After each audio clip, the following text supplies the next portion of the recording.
Ini tentang harapan untuk membawa Indonesia menuju masa depan yang lebih baik, di mana menuntaskan kemiskinan di bumi pertiwi harusnya menjadi prioritas utama bagi bangsa ini, serta kesejahteraan dapat dinikmati oleh setiap warga negara, tidak hanya dinikmati oleh kelompok, golongan, ataupun elit-elit bangsa yang selalu berbicara tentang keadilan, selalu berbicara tentang menuntaskan kemiskinan, tapi sampai saat ini persoalan itu tidak pernah dituntaskan dengan baik. Kita telah merdeka, dan apa artinya kemerdekaan bagi kita kalau kesejahteraan tidak menjadi bagian dari bangsa ini? Bangsa ini juga telah melalui revolusi, dan apa yang akan kita lakukan selanjutnya setelah kita mendapatkan kemerdekaan dan kita melakukan revolusi di bangsa ini? Seharusnya tujuan kita sama, yaitu kesejahteraan bagi seluruh rakyat Indonesia. Akhirnya hari ini terbukti yang menginginkan perubahan makin hari makin banyak. Saya ingin Indonesia terhormat, rakyatnya sejahtera. Mereka yang dari keluarga miskin, saya pengen pendidikanlah yang akan merubah nasib keluarganya.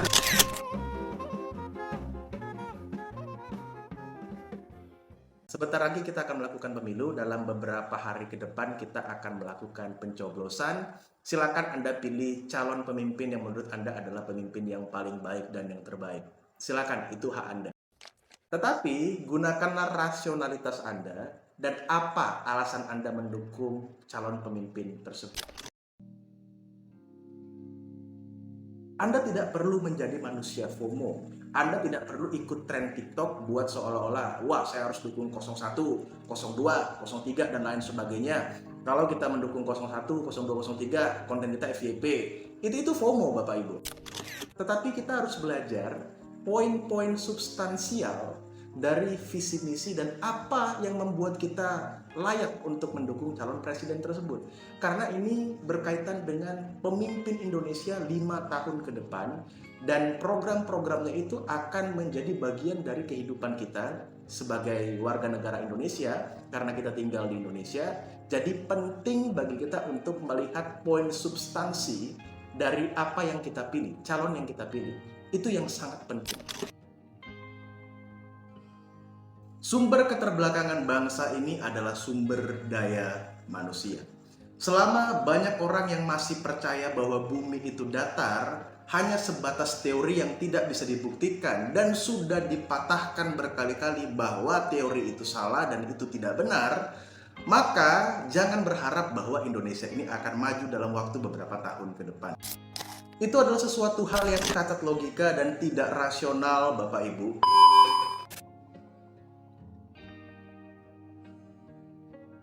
Gak usah dengerin buzzer-buzzer yang seperti contohnya dan sebagainya.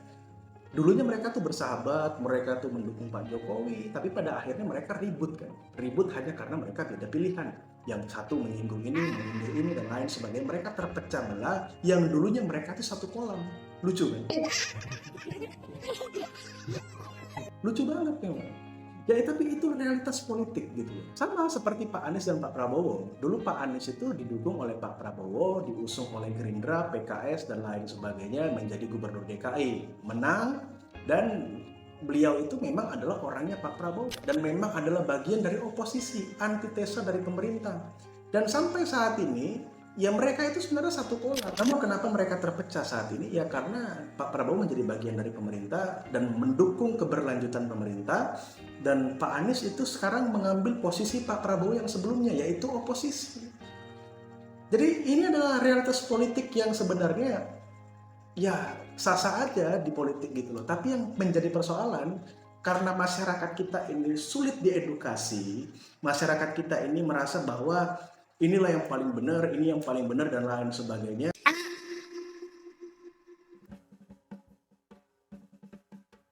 FOMO yang ada di sosial media, tren-tren yang diciptakan oleh para tim sukses yang ada di sosial media, itu mempengaruhi pola pikir anak muda. Kita dipropaganda secara tidak sadar pada saat itu terlihat keren, kita akan merasa bahwa inilah orang yang paling tepat, inilah orang yang paling benar.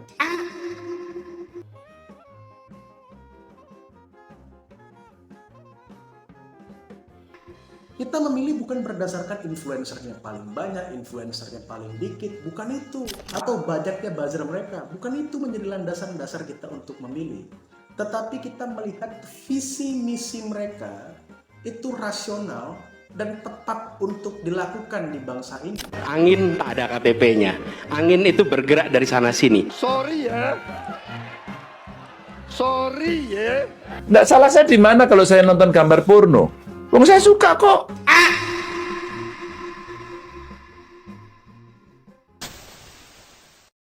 Kalau kita berbicara buzzer, influencer, ya mungkin ada yang dibayar, yang menjadi buzzer atau influencer yang dibayar sengaja gitu ya. Ada juga yang memang mungkin dari hati karena mereka juga udah kaya, alasannya ya mungkin ini yang paling tepat, bisnis mereka aman.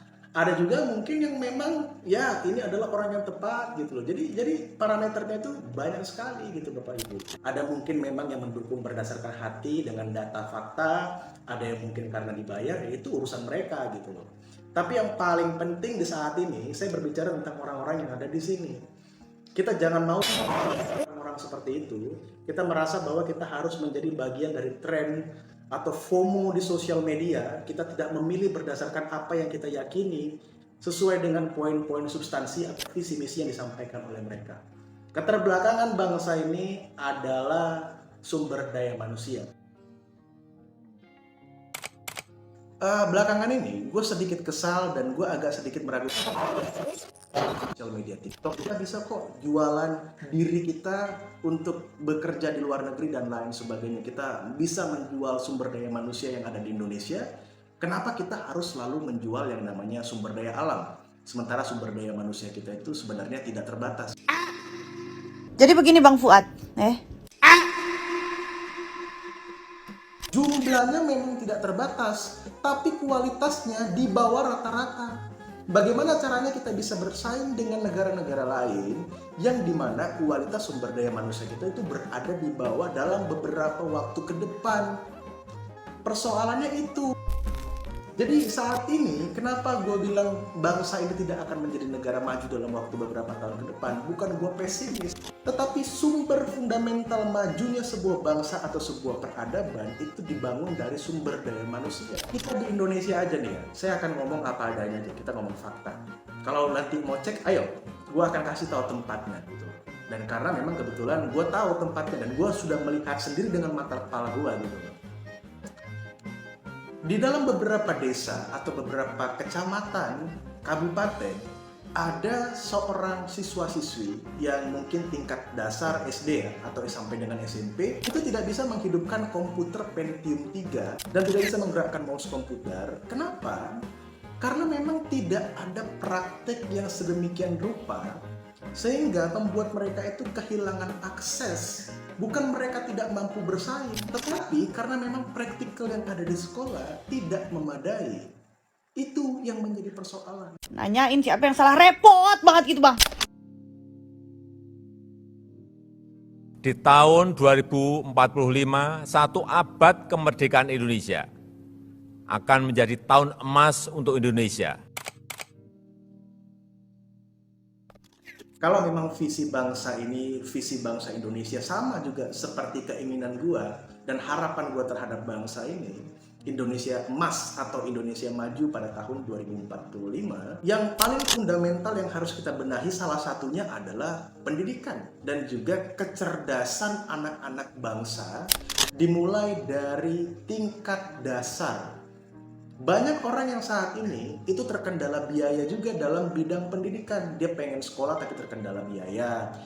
Banyak sekolah-sekolah yang tidak bisa melakukan praktikal yang pada umumnya, yang sehingga mereka tertinggal jauh dengan sekolah-sekolah plus atau sekolah-sekolah unggulan karena memang praktikalnya itu tidak ada di sekolah mereka. Bukan karena mereka tidak mampu bersaing, tapi memang mereka tidak mempelajari hal itu. Bagaimana caranya mereka bisa bersaing sementara mereka tidak pernah mempelajari hal itu. Bedakan orang bodoh dengan orang yang memang hidupnya penuh dengan kenyamanan, semuanya difasilitasi, dan mereka tentu akan lebih unggul untuk saat ini. Bukan bagaimana ke depannya gitu ya. Ke depannya itu ya itu lain cerita. Tapi untuk saat ini kita berbicara, kalau kita bandingkan orang yang sekolah di unggulan dan juga orang yang sekolah di sekolah negeri, praktikalnya itu berbeda.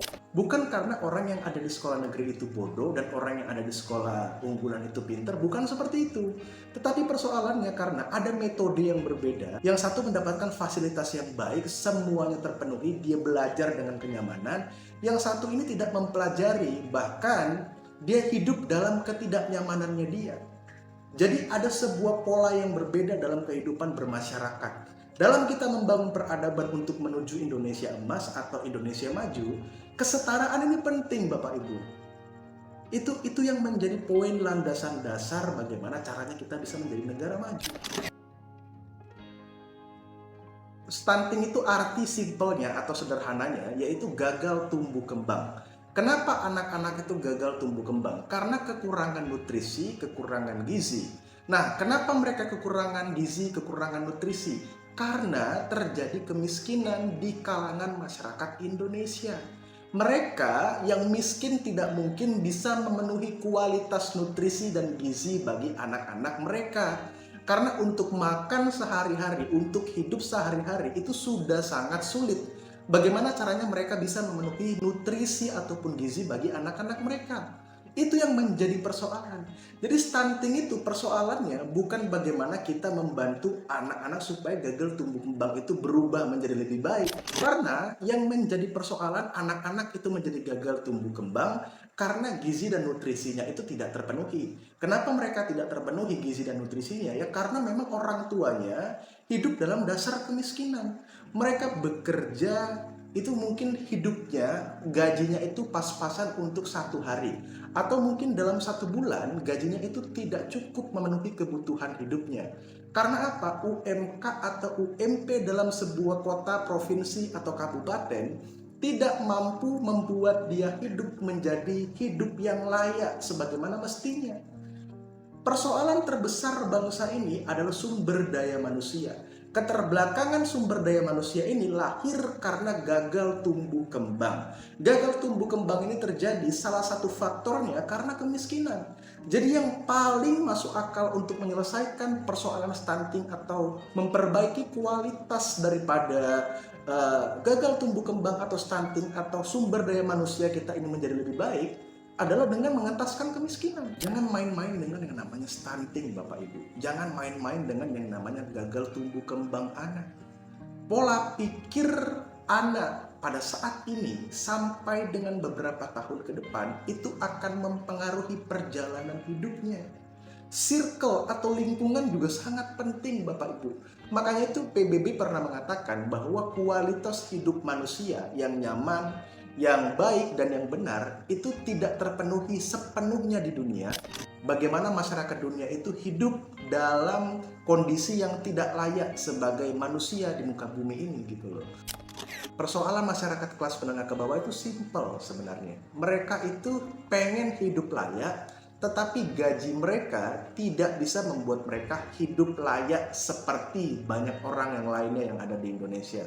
Mereka punya gaji mungkin tidak bisa memenuhi kebutuhan hidup mereka sampai 1 bulan. Mereka tersandra dengan uang kontrak rumah, kemudian mereka tersandra dengan uang sekolah, uang listrik, uang air yang semakin meningkat dan pajak kepada masyarakat kelas menengah ke bawah juga meningkat. Itu yang menjadi persoalan. Kenapa banyak terstigma atau tercipta obrolan politik warung kopi gitu ya, di warung-warung, kemudian para tukang beca, tukang ojek, atau para tukang koperasi atau pekerja-pekerja lainnya yang mungkin kelas menengah ke bawah. Mereka ngobrol di warung sambil minum kopi, mereka bahas politik. Ya karena setiap kebijakan politik yang paling merasakan itu dampaknya adalah masyarakat kelas menengah ke bawah. Kalau masyarakat kelas menengah ke atas, mereka ya paling kalau investasi mereka atau bisnis mereka yang terganggu baru mereka speak up. Selama bisnis dan investasi mereka tidak diganggu, mereka tidak akan speak up. Karena memang yang paling merasakan kebijakan pemerintah baik atau buruknya itu adalah masyarakat kelas menengah ke bawah dulu gitu loh. Nah, kita kembali ke Pilpres pada tahun 2024 kali ini. Kita akan melakukan pemilu. Kita sudah mendengar beberapa kali mereka melakukan debat dan memberikan sebuah visi misi, program-program yang mereka sampaikan kepada kita. Nah, mana yang paling masuk akal, mana yang paling realistis, dan mana yang berpihak kepada sesuatu yang mungkin akan membawa Indonesia maju ke tahun 2045.